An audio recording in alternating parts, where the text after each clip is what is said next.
Política é S, uma bússola para entender os rumos da política no Espírito Santo. Olá, bem-vindo, bem-vinda, bem-vindo, eu sou Vitor Taveira e esse é o programa Política é S, programa sobre política e poder no Espírito Santo, aqui no Século Diário. Você pode acompanhar no YouTube do Século Diário, plataformas de áudio como o Spotify e também no www.seculodiario.com.br. Hoje nosso convidado aqui é o Ivo Lopes, militante do PT na Serra. Obrigado pela presença, Ivo, seja bem-vindo. Eu que agradeço pela oportunidade, Vitor. Bom, eu te convidei aqui porque você foi candidato, né, na última eleição, teve uma boa votação, tá aí com recém completou 30 anos, né, de idade, bacharel em Direito, em breve advogado. Então eu queria começar, né, para você comentar para a gente um pouco sobre o porquê que você decidiu concorrer politicamente, há quanto tempo você participa, né, da política partidária e como é que você enxerga esse processo de renovação dentro do seu partido, que é o PT. Rapaz, eu sempre falo assim, parece que eu sempre estive envolvido com a política. Assim. Meu pai, minha mãe, tivemos de uma criação de, não necessariamente uma política partidária, né? Por mais que a gente também meu pai tá no PT desde o início da fundação ali do PT, mas de uma política social, né? Dentro dos movimentos sociais, no movimento sindical, dentro do movimento negro. Eu até brinco às vezes que quando eu era criança, né, eu estava ali com meu pai, eu não sabia diferenciar se eu estava numa atividade do partido, se eu estava numa atividade do movimento negro, se eu estava numa atividade do sindicato, ou até mesmo se eu estava numa atividade da Igreja Católica, porque misturava muito, assim, eram as mesmas pessoas, a energia era a mesma, então a gente ficava ali. E eu cresci nesse meio, né, né, e sempre dessa forma, de buscar fazer uma transformação social, assim, nos espaços que a gente passa. Então, assim, desde sempre a gente vem eu venho com essa trajetória, assim. E a candidatura para vereador, ela só foi consequência, né, de um trabalho que a gente sempre fez.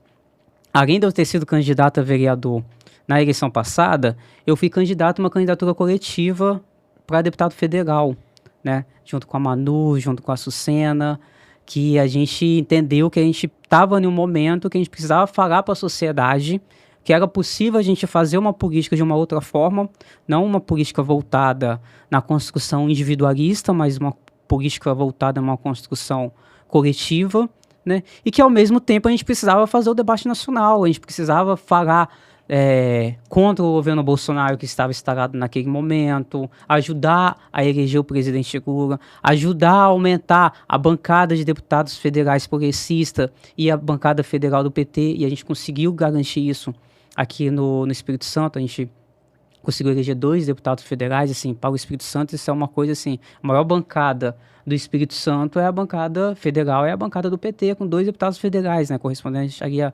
20%. E a nossa votação naquele momento, ela ajudou na consolidação desse projeto nacional.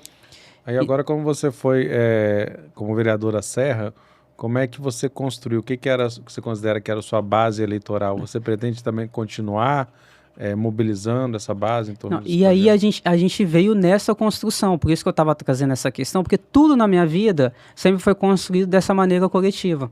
Eu fui presidente da Associação de Moradores do meu bairro. Quando eu fui Campinho da Serra 1.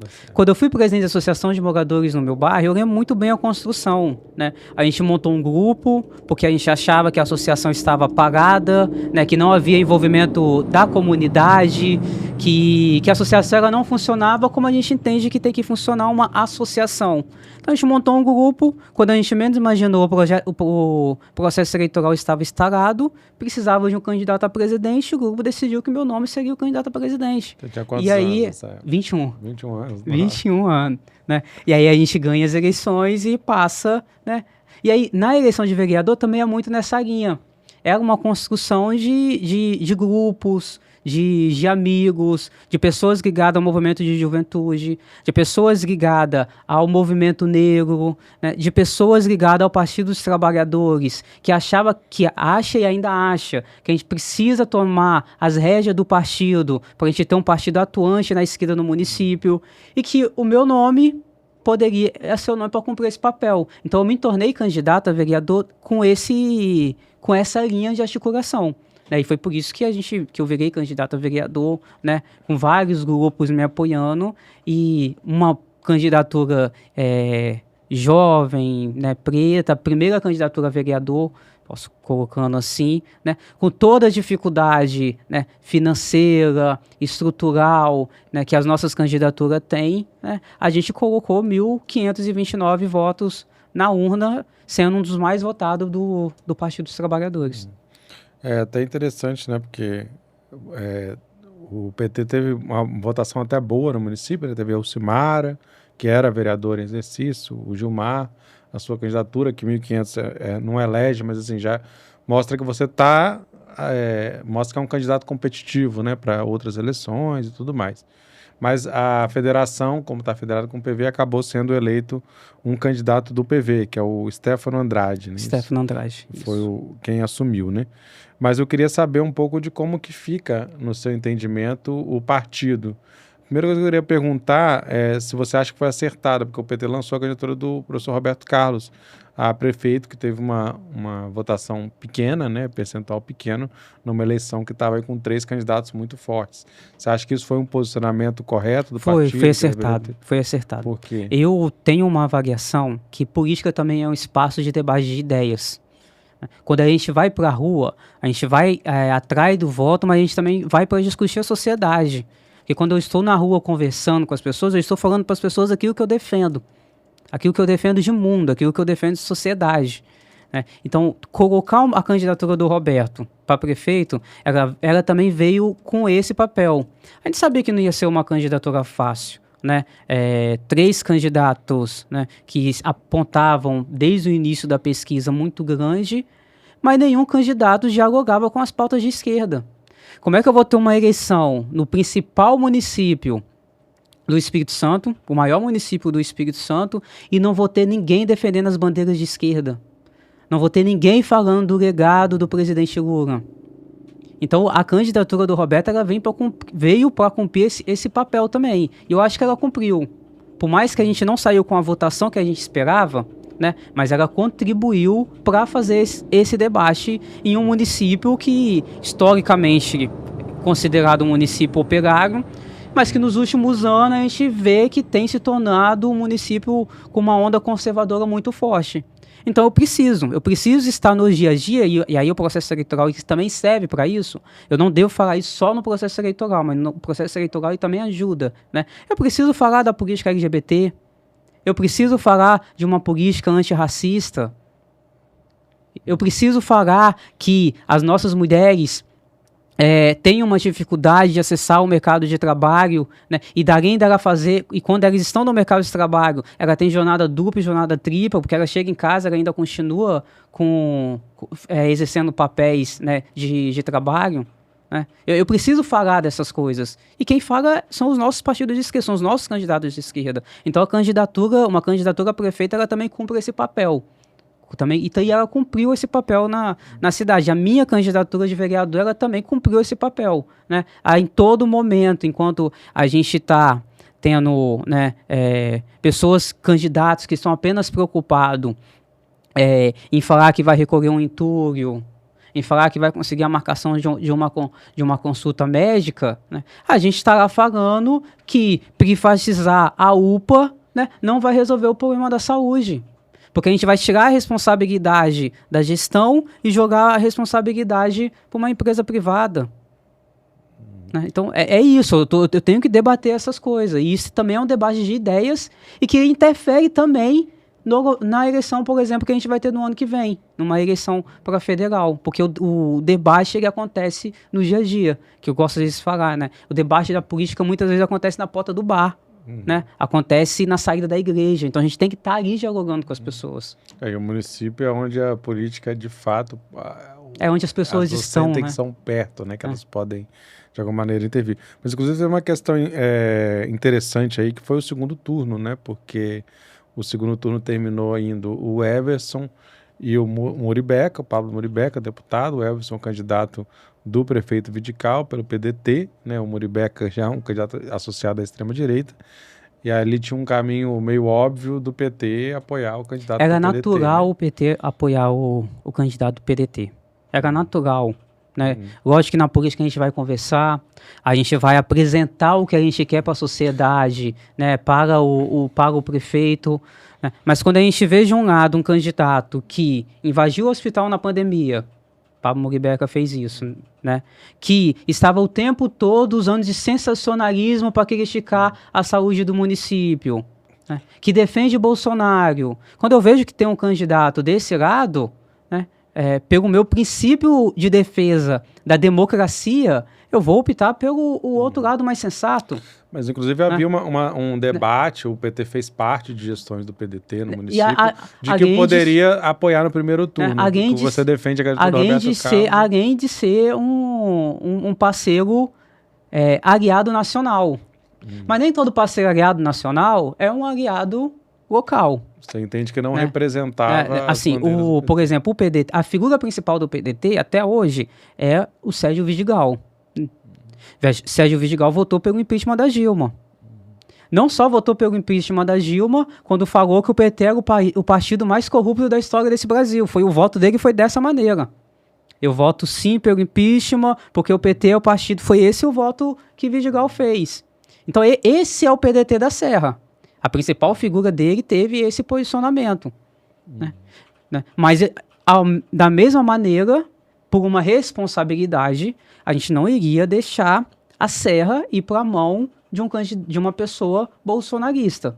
Né? Mas aí aconteceu, né? Ficou público, né? Uma nota oficial que o PDT fez, né? Falando que não precisava do apoio do PT. Então, assim, no momento que o PDT municipal da Serra faz essa nota, né, que o candidato a prefeito, naquele momento que se tornou prefeito, né, não busca em nenhum momento falar o contrário dessa nota, ele praticamente se iguala a um processo antidemocrático que a gente via do outro lado. Então, assim, ficou difícil para o PT dizer que o nosso candidato naquele momento era o Everson, por mais que toda a responsabilidade que a gente tem com a cidade da Serra. E mais do que isso, teve um recuo programático, né, do programa de governo que sofreu ataque aí de ultraconservadores religiosos. E que é pesado pra gente. Sobre a questão LGBT. Né? o que é pesado pra gente. Eu quero sim ganhar as eleições. Mas não a todo custo. Né? Por exemplo, a pauta LGBT, a pauta antirracista, a pauta feminista são pautas caras. Não dá para fazer um recuo porque sofreu uma pressão de pastores. Não dá. Então isso foi algo que foi muito pesado no processo eleitoral da Serra. Hoje a gente está há pouco mais de 100 dias, né? E a Serra, por exemplo, ela acabou que, devido à federação, a toda a conjuntura que teve, a gente não tem hoje, de fato, um representante na Câmara da Serra que a gente pode falar que é um representante da esquerda lá dentro. Mas a gente tem vários representantes, 3 ou 4, que se diz, né, radicalmente da extrema-direita, né, e que fazem pressão. Né? E a gente espera, pelo menos eu espero, de uma postura mais firme do prefeito em relação a essas pautas. Né? Porque para equilibrar o jogo. Né? Ele foi eleito, ele é o prefeito, então a gente espera também uma postura mais firme dele em relação a essas pautas. Acabou ficando o município dos 4 maiores, foi o único que ficou sem uma representação de esquerda, né? Que Vila Velha teve PT, Vitória o PT com 2, o PSOL com 1, e também em Cariacica, né? com uma vereadora. O que mudou meio um pouquinho a lógica, né? Porque antigamente quem ficava assim era Vila Velha, e a Serra, historicamente, pelo menos chegou o momento da gente ter 3 vereadores do PT, além de outros vereadores progressistas, podemos dizer assim. Né, e deu essa mudança, assim, a gente vai para 2 legislaturas, né, praticamente 8 anos, sem... As 2 últimas eleições nós não elegemos vereadores do PT. Por mais que a Ilcimara estava com mandato e foi candidata à reeleição pelo PT, mas ela não foi eleita pelo PT. Então a gente está aí 2 eleições na Serra sem eleger ninguém do PT. Eu, particularmente, acho que o partido na Serra, o PT na Serra também tem que fazer uma autoavaliação e uma autocrítica. Porque houve um afastamento, né, do partido, da direção do PT da Serra, com os movimentos sociais, com os debates, né, quando o Vidigal era prefeito, né, e agora nessa situação do Everson, pouco posicionamento a gente vê das principais lideranças do PT. Quando o PDT fez a nota falando que não aceitava de jeito nenhum o apoio do PT, eu fui a única liderança municipal do PT que me posicionei em relação a essa nota. Não teve mais ninguém. Não teve nem a própria direção. Quando a gente vê esses ataques que a população LGBT sofre, raramente a gente vê alguém do partido se posicionando. Eu busco me posicionar, busco ir para as redes sociais, né? Estou na cadeira de presidente do Conselho de Igualdade Racial da Serra, né? Também para fazer esse enfrentamento. Então, assim, eu acho que a gente, como partido, falando como uma liderança, um dirigente de partido, a gente também precisa fazer essa avaliação do porquê que hoje o PT não tem representação na Câmara da Serra. Eu acho que isso se dá muito também por essa falta de, né, de muitas das vezes de posicionamento, né? E acho que a nossa votação ela também foi fruto disso, porque quando você não tem muita estrutura para fazer uma campanha, né, a visibilidade dela acaba que ela não é tão grande, né, quando uma candidatura que ela se tem estrutura. E mesmo com uma campanha com pouca estrutura e conseguindo dessa forma ter pouca, não muita visibilidade, podemos dizer assim, a gente conseguiu alcançar esse número de votos de pessoas que realmente acreditam, que olharam para a nossa candidatura, olharam para a minha candidatura e falaram, olha, né, nessa candidatura dá para a gente apostar em um futuro para a esquerda aqui do nosso município. Então eu tenho assim muita tranquilidade. Se a gente pega o meu mapa de voto para fazer uma avaliação, é um mapa de voto que foi espalhado por toda a Serra. Por toda a Serra. E existe um voto progressista. Isso mostra que foi um voto de pessoas que estavam se identificando com o que eu estava falando na campanha. Então eu tenho muito essa concepção, né? Talvez da votação do PT, né, deve ter sido o único candidato que teve uma votação nessa linha. Né? E isso me anima muito também, né? Para continuar na luta, para continuar na batalha, para na próxima eleição a gente estar à disposição da sociedade da Serra. Inclusive, assim, o PT vai estar se aproximando do período de eleições internas, né? E aí você é cogitado como um possível candidato para a presidência na Serra. Os filiados do PT, quando me encontram, sempre fazem essa fala, a gente precisa resgatar o PT, a gente precisa dar vida ao PT aqui no município, e o seu nome seria o ideal, né? Eles falam isso comigo, né? Então, assim, eu como uma liderança política, né? Eu que sou uma pessoa que estou à disposição para servir, né? Meu nome se coloca à disposição nesse momento, né? E se precisar, eu serei candidato ao do PT no município da Serra para fazer essa disputa e resgatar o PT no município. E aí, quando eu falo resgatar, é resgatar nessa linha. Eu não estou falando aqui, Vitor, que o PT não deve sentar para conversar com o Everson.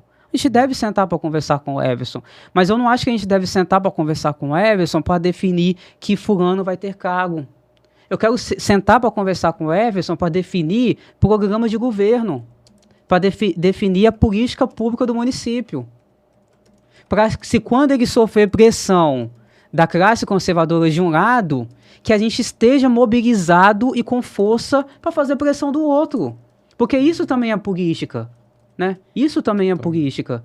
Muitas das vezes o prefeito se vê numa situação, né, em que a pressão é forte só de um lado. A gente precisa tensionar também para que a política seja feita para o nosso lado. Então, assim, quando eu falo em todo esse posicionamento, em reerguer o partido na Serra, eu estou falando disso. Eu estou falando desse diálogo para fazer essa construção. Porque hoje, os movimentos sociais esperam isso da gente. Hoje, como que está o posicionamento em relação à atual gestão? Não está. Assim, não está. A gente saiu do processo eleitoral muito machucado, né? Primeiro porque a gente não elege vereador, isso deu uma enfraquecida na gente, em todas as colações. A nota do PDT, né, no qual a gente não esperava por causa dessa aliança histórica nacional do PT com o PDT, né, deixou o partido numa situação muito complicada, e aí é isso que eu te falei, eu fui o único que me posicionei naquele período, só que a gente já inicia o ano já vindo para essa disputa interna. Então, quando a gente vai para essa disputa interna, o debate acaba que ele vem para dentro das nossas dificuldades para a gente formar a nova direção do partido. Então, acabou que a gente ainda nós não temos uma posição sobre a atual gestão da Serra. Então, assim, a gente não pode falar que a gente é oposição, a gente não pode falar que a gente é situação, porque não tem nenhuma deliberação. E não tendo um vereador desobriga um pouco mais, né? A pressão é menor para que o partido não tem que se posicionar. Eu sei que a gente tem que estar junto com os movimentos sociais. Isso eu sei, né? Quando o movimento negro vai fazer e através do Fórum Chico Preto realizar as atividades em alusão aos 176 anos de queimado, a gente precisa estar ali junto com o movimento negro, né, pressionando a prefeitura para que ela, de fato, construa política afirmativa, para que ela não deixe essa história em torno de queimados se apagar. Então, acho que a gente também tem que cumprir esse papel. Né? Quando tem vereador que a todo momento está atacando uma secretária de educação porque ela usou um boné do MST, a gente tem que estar ali naquele momento para fazer posicionamento. Quando uma vereadora protocola um projeto de lei, né, que aí com a pressão dos professores foi arquivado agora nessa semana, mas queria colocar câmera em professor, né? A gente também tem que estar ali para fazer essa defesa. Porque diferente dos outros partidos, né? E aí, assim, o bom de ser PT é esse. Mesmo sem ter cargo eletivo, mesmo sem a gente ter mandato, a voz do PT ela é respeitada. A gente consegue dar visibilidade a uma nota do PT, por exemplo. Ela ganha espaço na mídia. Ela de uma certa forma, chega para a sociedade, né? Pelo tamanho que é o PT, né? Por seu partido, que é o partido do presidente. Então, uma fala do PT, o PT é contra esse projeto de lei. Isso vai influenciar no debate. Né? Então, o PT ele tem que aproveitar também dessa parte para influenciar na política. Infelizmente, a gente não tem feito muito isso, né? Na Serra e nem no Espírito Santo, vou ser bem sincero. Né? E aí, então, acho que o momento dessa disputa interna, a gente fazer debates de ideias, a gente dialogar, né? A gente pode construir uma nova direção, né? Com novas pessoas, com cabeças novas, para fazer esse debate e para fazer esse enfrentamento que a gente precisa fazer na política da Serra. E aí, só para voltar um pouco, você falou da sua atuação, Conselho Municipal de Promoção de Políticas da Igualdade Racial. De Igualdade Racial. Igualdade Racial da Serra. Você já era antes das eleições, né? Já era presidente no momento das eleições. 23, não me lembro exatamente o mês, se foi setembro, se foi agosto que teve a eleição do Conselho. E aí, como é que você entende a importância desse Conselho? O que tem sido discutido, assim? É um conselho novo. Espaço? É um conselho novo. A gente tinha na Serra o Conselho do Negro, né, que era específico para tratar a política do negro, né, e aí houve uma nova reformulação para a gente ampliar, né, e aí veio esse Conselho de Igualdade Racial, que aí traz pautas muito mais abrangentes. Né. E aí, por ser um conselho novo, ele tem os desafios iniciais, né, formulação de regimento interno, né, criação de um fundo. A gente conseguiu garantir a criação de um fundo, né, também com o regimento do próprio fundo, que é um regimento à parte. Então, a gente teve, podemos dizer assim, está um pouco mais de um ano na gestão, trabalhando muito, né, de fato estruturar o conselho, para que seja de fato um conselho forte, que não é fácil. Não é fácil. Os conselhos ultimamente estão muito enfraquecidos, estão muito esvaziados de maneira em geral, principalmente os conselhos de direitos. Né? Na Serra, por exemplo, não é diferente. Né? O Conselho de Direitos Humanos, por exemplo, está inativo já faz alguns meses. Né? Se bobear, a gente vai fazer quase já ano que o Conselho de Direitos Humanos está inativo. Então, a gente precisou dar essa estruturação, né, para garantir que seja de fato, né, um conselho forte. Né? E aí a gente também trazendo essa nova política para dentro. Então a gente conseguiu realizar, né, realização de colóquios para os povos de matriz africana, né? Prestamos que a prefeitura fizesse um mapeamento de todas as casas, de todos os terreiros que a gente tem na Serra, tá, para ser entregue, ser apresentado para o conselho, porque aí com esse mapeamento a gente consegue de fato pensar melhor a política pública para esse povo de matriz africana, porque a gente tem de fato ali aonde estão, a quantidade, qual é o tipo, que a gente tem candomblé, a gente tem umbanda, a gente tem quimbanda. Então, assim, a gente passou esse primeiro ano, 1 ano e meio, nessa construção desse diálogo. E a gente traz o nosso principal desafio, que a gente já começou a dialogar, que é a construção de um plano municipal. Né? A gente quer construir um plano municipal de igualdade racial. Mas a gente sabe que um plano municipal de igualdade racial a gente não faz do dia para a noite. Então a gente está num debate interno sobre a construção desse plano, como é que a gente vai se dar, para depois a gente começar a dialogar de maneira mais ampla com a sociedade. Aí, realização de audiência, conversando nos eixos, conversando com os grupos, para a gente, de fato, conseguir construir um plano municipal de igualdade racial na Serra, assim, com metas, com objetivos, né? Pensar na redução da violência no município da Serra, né? Que está avançando. Né? Esse mês, por exemplo, o último mês, a gente teve um registro de apenas 3 homicídios que aconteceu no município da Serra. Em 2016, o município da Serra era um dos municípios que mais se matava a juventude negra do Brasil. Né? A gente ter esse dado hoje é um avanço extraordinário. Né? Mas a gente precisa trazer esses dados para o papel, né? E colocar ali metas que a gente precisa cumprir, né? Que a gestão, né? Que o executivo precisa cumprir e o conselho ali no seu papel de fiscalização.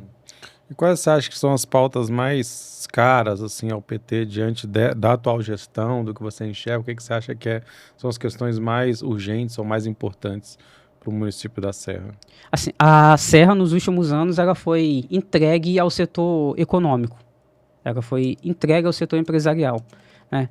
Quando eu estou vindo de Vitória, voltando de Vitória para a Serra, e eu passo pela Norte Sul, logo depois do Shopping Norte Sul tem uma placa de Seja Bem-vindo Serra. Aí essa placa de Seja Bem-vindo Serra está escrito negócio e turismo. É uma placa antiga, né? As pessoas acho que nem reparam mais. Mas ela tem essa frase lá, que é como se a Serra fosse para você fazer negócio e turismo. Eu acho que a gente já poderia apagar o turismo daqui, porque as últimas gestões ela focou só no desenvolvimento de negócios, de empresa. Por que eu estou colocando isso? Porque o turismo, a palavra que está lá, turismo, mas é muito mais do que isso. A Serra tem um potencial enorme para a valorização da nossa cultura. Tem um espaço enorme para a valorização do esporte. Né? Mas o último plano, né, de desenvolvimento que foi construído pela cidade foi construído sendo coordenado pela AASSIS, que é uma associação de empresários, sem participação dos movimentos sociais. Como é que você constrói um plano de 30 anos, se eu não estou equivocado, conversando só com o empresário? Aí o reflexo disso, sabe qual que é o reflexo disso? É a gente ter liberação de área ambiental para construção de condomínios e de novas empresas. Né? É liberação dessas áreas. É apenas focar na estrutura para a gente ter caminhões pesados passando na cidade. Enquanto isso, a nossa valorização, a nossa cultura, por exemplo, estava conversando aqui antes, né? Do Congo, praticamente, né? A associação, né? Os agentes culturais ali fazendo de uma forma, né? Com pouca participação. A cultura hoje do município, por exemplo, ela parece que é uma cultura voltada até nessa linha, por uma questão empresarial. Não há incentivo municipal para o fomento da cultura. O incentivo que o município faz para o fomento da cultura é um incentivo com... você quer produzir cultura? Monta uma instituição. Monta uma instituição, que aí a gente passa o dinheiro para a instituição e a instituição faz a cultura. Isso é terceirização, isso é privatização. É eu tirar a responsabilidade da gestão do executivo e passar para esse setor privado. Então, tá acontecendo também esse movimento muito, muito forte. Então, a gente tem tudo isso, né, acontecendo na Serra. Uma cidade que não pode ser uma cidade apenas para as pessoas trabalharem e dormir. A cidade da Serra não pode ser uma cidade para as pessoas acordarem 4 horas da manhã, pegar o ônibus e ir trabalhar na Civite, ou vir trabalhar em Vitória, ou ir trabalhar lá na área da VAG, na área da ArcelorMittal, voltar para casa 7, 8 horas da noite, dar uma passada na igreja, dormir e no outro dia voltar para Roxina. E quando quiser ter um acesso à cultura e algo mais, tem que vir para Vitória. Cidade da Serra não pode ser uma cidade para isso. É o maior município do Espírito Santo, a maior população e a maior economia. Na Serra. Ela não pode ser um município onde que 11 horas da noite tem que se fechar tudo porque não pode ter mais lazer na Serra. Né? E se tiver, vai ter repressão policial. Se tiver, vai ter que ter repressão policial. Número louvável que saiu agora de apenas 3 homicídios que aconteceu no mês de março. Né? O louvável de se aplaudir, né? Porque é pensar a sociedade para além disso, para além da repressão policial, para além de uma sociedade que só vive a trabalho, né? Mas uma sociedade que a gente possa, né, ter esse acesso, é o que eu falo, o acesso à cultura. E aí, quando eu estou falando nisso, eu estou falando da valorização da cultura do povo preto, que é muito forte na Serra. É muito forte, né? A gente sai aí, a gente vê de maneira voluntária. Quando a gente menos imagina, tá tendo uma roda de capoeira na praça. Uma das maiores festas tradicionais é uma festa que se vem também da cultura do povo negro, né? Nossa festa de São Benedito, tanto de Serra Sete, tanto de Nova Almeida. Né? Eu tô falando é um município de cultura, muito grande, muito espalhado, né? Com muitos núcleos, quer dizer, tem uma regionalidade. E a maior parte da nossa população da Serra é uma população negra, mais de 60%, né? E que não pode ser usada apenas para ser mão de obra. Você compreende? A gente precisa de pensar uma política para o município da Serra que vai muito mais além do que uma política de desenvolvimento industrial. Fortalece a economia, faz nosso PIB crescer e tudo mais, mas tem que crescer, isso tem que voltar para os nossos munícipes. Tem que voltar para os nossos municípios. E a gente volta com isso, com qualidade de vida. E qualidade de vida são esses acessos que eu estou colocando. Beleza, muito obrigado, Ivo Lopes. Esse foi o Política ES, programa do Século Diário, né, no ar, no YouTube, plataforma de áudio, no site do Século Diário, produção e locução minha, Vitor Taveira, e apoio técnico do Alexandre Bisinotto, aqui no estúdio Rocket Filmes. Obrigado e até logo.